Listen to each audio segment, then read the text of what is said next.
നിയുക്ത MLA ബിന്ദു കൃഷ്ണയെ അപമാനിക്കാൻ ശ്രമിച്ചെന്ന പരാതിയിൽ കോൺഗ്രസ് നേതാവ് ചെറിയാൻ ഫിലിപ്പിനെതിരെ കേസ്. കേരള കോൺഗ്രസ് നേതാവ് H. ഹഫീസാണ് മ്യൂസിയം പോലീസിൽ പരാതി നൽകിയത്. സ്ത്രീത്വത്തെ അപമാനിക്കാൻ ശ്രമിച്ചു എന്നാണ് പരാതിയിൽ. നൗഫൽ ചേരുന്നു. നൗഫൽ, എന്തൊക്കെയാണ് പരാതിയിലെ വിശദാംശങ്ങൾ?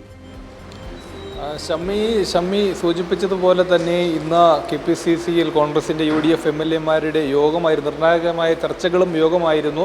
അത്തരത്തിൽ നിയുക്ത MLA-മാർ എല്ലാവരും തന്നെ ഇന്ന് കോൺഗ്രസ് ആസ്ഥാനത്തേക്ക് എത്തിയിരുന്നു. അവരെ സ്വീകരിക്കുന്നതിനിടയിലാണ് മുതിർന്ന കോൺഗ്രസ് നേതാവ് ഈ പറയുന്ന ചെറിയാൻ ഫിലിപ്പ് എല്ലാവരുമായും സൗഹൃദം പങ്കിടുന്നു, വരുന്ന എല്ലാവരെയും ആലിംഗനം ചെയ്യുന്നു. അത്തരത്തിലാണ് ഈ പറഞ്ഞ കൊല്ലം നിയുക്ത MLA ബിന്ദു കൃഷ്ണയെ അത്തരത്തിൽ ആലിംഗനം ചെയ്യുമ്പോൾ അവരങ്ങനെ വിസമ്മതിക്കുന്നതിൻ്റെ ഒരു ദൃശ്യങ്ങൾ സമൂഹ മാധ്യമങ്ങളിൽ ഇതിനോടകം തന്നെ വൈറലായി കഴിഞ്ഞു. അത്തരത്തിലാണ് ഇപ്പോൾ കേരള കോൺഗ്രസിൻ്റെ മുതിർന്ന നേതാവ് H. ഹഫീസ് മ്യൂസിയം പോലീസ് സ്റ്റേഷനിൽ ഒരു പരാതി നൽകിയിരിക്കുന്നത്. സ്ത്രീത്വത്തെ അപമാനിക്കുന്ന ഒരു നടപടിയാണ് ചെറിയാൻ ഫിലിപ്പിൻ്റെ ഭാഗത്തു നിന്ന് ഉണ്ടായത്. ഈ മ്യൂസിയം പോലീസ് സ്റ്റേഷനിലെ കീഴിലാണ് KPCC ആസ്ഥാനം വരുന്നത്. അപ്പോൾ അതിനനുസരിച്ച് നടപടിയെടുക്കണം. ഈ KPCC ആസ്ഥാനത്ത് സ്ത്രീത്വത്തെ അപമാനിക്കുന്ന രീതിയിൽ ചെറിയാൻ ഫിലിപ്പിൻ്റെ ഭാഗത്ത് നിന്നൊരു നടപടിയുണ്ടായി. അതിൽ നടപടിയെടുക്കണമെന്ന് ആവശ്യപ്പെട്ടുകൊണ്ട് കേരള കോൺഗ്രസ് നേതാവ് H. ഹഫീസാണ് ഇങ്ങനെയൊരു പരാതി നൽകിയിരിക്കുന്നത്.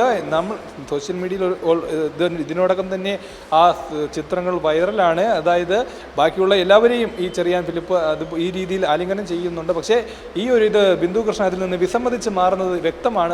അതിൻ്റെ അടിസ്ഥാനത്തിലാണ് ഇങ്ങനെ ഒരു പരാതി ഇപ്പോൾ നൽകിയിരിക്കുന്നത്. ഷമ്മി, നൗഫലാണ് വിവരങ്ങൾ നൽകിയത്.